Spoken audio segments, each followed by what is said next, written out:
कि धीरज धर्म मित्र गरु नारी आपत्ति काल परखी उचारी। ये चार ऐसे लोग होते हैं, ये चार ऐसी परिस्थितियां, ऐसी स्थितियां और ऐसी ताकत हैं तुम्हारे पास जिनका उपयोग तुम उस समय करते हो जिस समय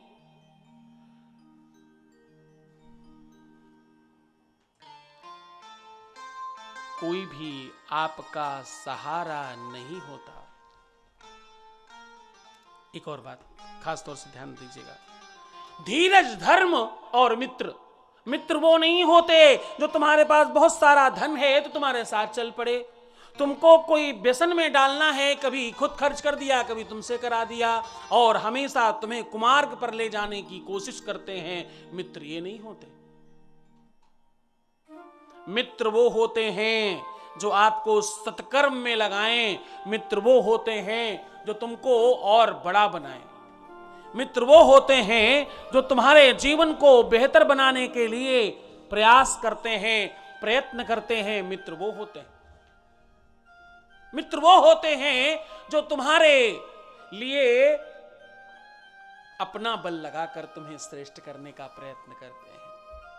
मित्र वो होते हैं, कल हमारे पास रात्रि में 10 बजे एक सज्जन का कॉल आया कि भैया ये हम जो दान दे रहे हैं ये हमारे मित्र के लिए है, उनके जीवन में सब श्रेष्ठ हो, मेरा तो हो ही जाएगा, मैं उनके जीवन में सब अच्छा करना चाहता हूं, इस निमित्त इस यज्ञ में इनकी आहुति दी जाए। मुझे लगा ये देखिए कैसे मित्र हैं। ऐसे मित्र चाहिए। मित्र सुग्रीव जैसा चाहिए, मित्र हनुमान जैसा चाहिए, मित्र भगवान जैसा चाहिए। किष्किंधा कांड में लिखा है कि जो मित्र किसी की बुराई करते हैं, जो मित्र किसी के होते नहीं और फिर भी जताने की कोशिश करते हैं, जो मित्र केवल और केवल अपने नंबर बढ़ाने की कोशिश करते हैं, जो मित्र केवल दिखाते हैं, प्रदर्शन करते हैं कि मैं तुम्हारा हूं, वो मित्र कभी किसी के होते नहीं। और इनके लिए शास्त्र में बड़ी निंदनीय लाइन लिखी है, जे न मित्र दुख होई दुखारी, तिनहि बिलोकत पातक भारी।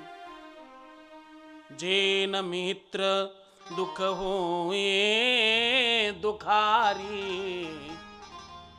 तिनहि बिलोकत पातक भारी। बोले भैया इनको देखने से भी पाप लगता है। किनको? जो मित्र अपने मित्रों के साथ दगा करते हैं, धोखा करते हैं, अपना काम सिद्ध करते हैं, अपने पैसे बनाते हैं और अपना नाम बनाते हैं और सामने दिखाते हैं नंबर ज्यादा, ऐसे मित्रों को तुलसी बाबा ठीक लाइन नीचे लिखते हैं, गुरु सन कपट मित्र संग चोरी,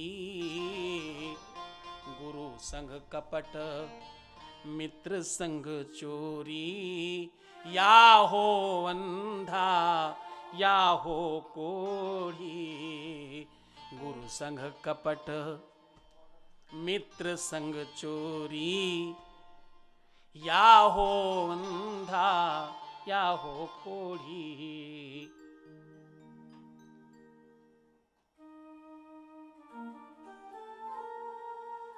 होई पाप गौ घात समाना। कितना? कहते हैं गौ हत्या का पाप लगता है।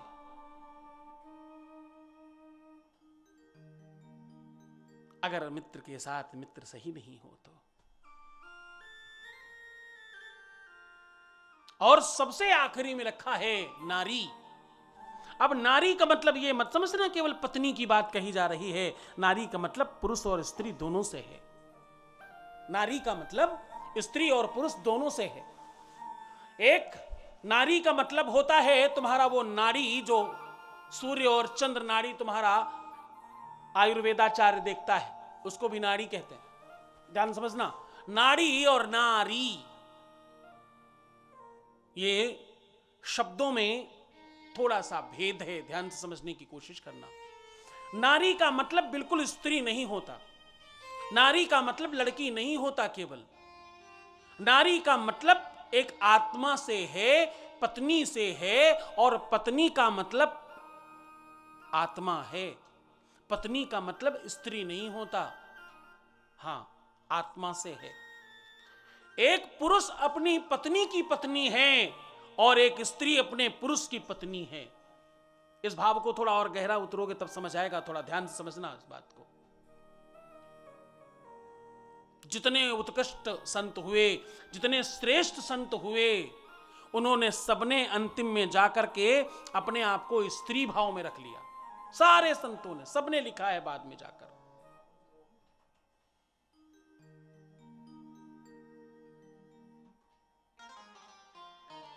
रामायण में लिखा है ना, पतित पावन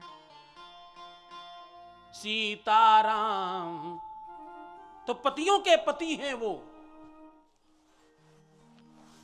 जो सबका स्वामी है, परमात्मा शिव, जो अविनाशी है, जो आत्मा में बैठा है, वो पति है और ये शरीर पत्नी है। इस बात को दुनिया के किसी भी संत ने, रविदास हो, तुलसीदास हो, रहीमदास हो, कबीर दास हो, जितनों ने भी लिखा है, इनकी बाद की आखिरी की लाइनें देखना, जब इन्होंने लिखते लिखते आखिरी के ग्रंथ लिखे होंगे, आखिरी के कुछ पन्ने लिखे होंगे, वहां सबने अपने अपने आप को स्त्री और पत्नी माना है भगवान की। सबने, एक ने नहीं, सबने। उठाकर देखना, ये शरीर पत्नी है आत्मा की, ये शरीर स्त्री है उस पुरुष की। गीता में भगवान कृष्ण कहते हैं, धातु नाम अस्मि कांचनम। क्या कहते हैं? धातु नाम अस्मि कांचनम। धातुओं में स्वर्ण मैं हूं, हाथियों में ऐरावत मैं हूं, रश्मियों में रश मैं हूं, और इन वादियों में सुगंध मैं हूं, और पुरुषों में पुरुषत्व मैं हूं। ये भगवान गीता में कह रहे हैं। कहते हैं जो पुरुष है ना, इसके अंदर जो वो पुरुषत्व है अंदर बैठा, वो मैं हूं। तो आत्मा है ना तुम्हारी, वहां कहते हैं हम बैठे हैं। एक बार मीरा वृंदावन गई दर्शन करने, और गेट पर ही उनको पुजारियों ने रोक दिया, आप अंदर नहीं जा सकती। तो मीरा ने पूछा, भाई क्यों नहीं जा सकते अंदर? बोले, अंदर केवल पुरुषों का प्रवेश है, स्त्रियों का प्रवेश वर्जित है। क्या बोले? बोले अंदर केवल पुरुष जा सकते हैं, स्त्री का प्रवेश वर्जित है। अच्छा,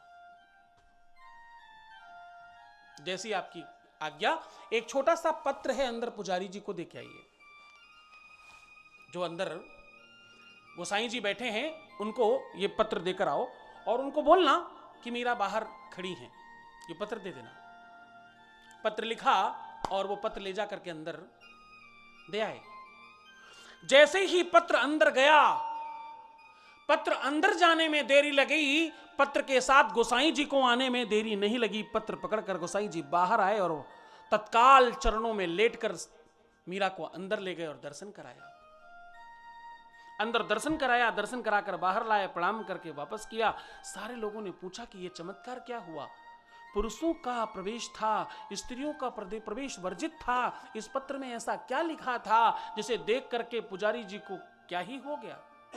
मीरा को प्रणाम भी किया और अंदर भी ले गए।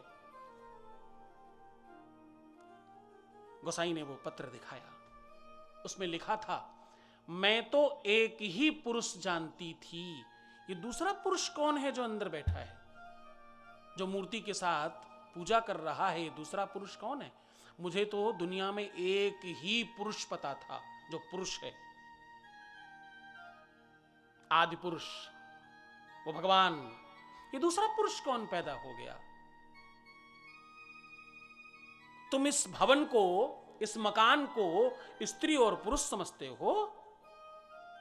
यही पढ़ा है तुमने वेदों में, यही पढ़ा है शास्त्रों में। तुम अपने भवन को, अपने मकान को नेम प्लेट कुछ भी लगाकर स्त्री और पुरुष मत समझना। हर पुरुष में स्त्री है, हर स्त्री में पुरुष है। हर शरीर में दाहिना अंग पुरुष है और बायां अंग स्त्री है। इसीलिए शंकर की पूजा अर्धनारेश्वर के रूप में की जाती है। आधा शरीर स्त्री, आधा शरीर पुरुष है, सबके शरीर में है। बस एक तत्व थोड़ा ज्यादा है, एक तत्व थोड़ा किसी में कम है, बस उसी का दर्शन है सामने। तुम इस मकान को, किसी के मकान में 4 कमरे, किसी के 2, किसी के 6, किसी के 10, तुम मकान को ही मकान मालिक समझ रहे हो। अरे वाह, मकान मकान होता है, मालिक मालिक होता है। मैंने तो सुना था सबका मालिक एक ही है कोई। ये दूसरा कौन है जो अंदर बैठा है, जो पूजा कर रहा है? ये देखकर पुजारी चरणों में गिर पड़ा कि मालिक तो एक है, पुरुष तो एक है, भगवान तो एक है। तो स्त्री का मतलब यहां स्त्री और पुरुष दोनों से है। जो पार्टनर हो आपका, जो आपका अर्धांग हो, चाहे तुम्हारा पति, चाहे तुम्हारी पत्नी, जीवन साथी की बात हो रही है यहां पर। तो धीरज, धर्म, मित्र और नारी, ये 4 आपत्तिकाल परखी हो चारी। ये 4 लोग आपत्ति के समय परखे जाते हैं। आपत्ति के समय ये 4 लोगों की पहचान होती है और आपत्ति के समय ये 4 लोग पता लगते हैं कि भैया ये आपने क्या बोया था अपनी खेती में जो आपको काटने को मिल रहा है इस रूप में।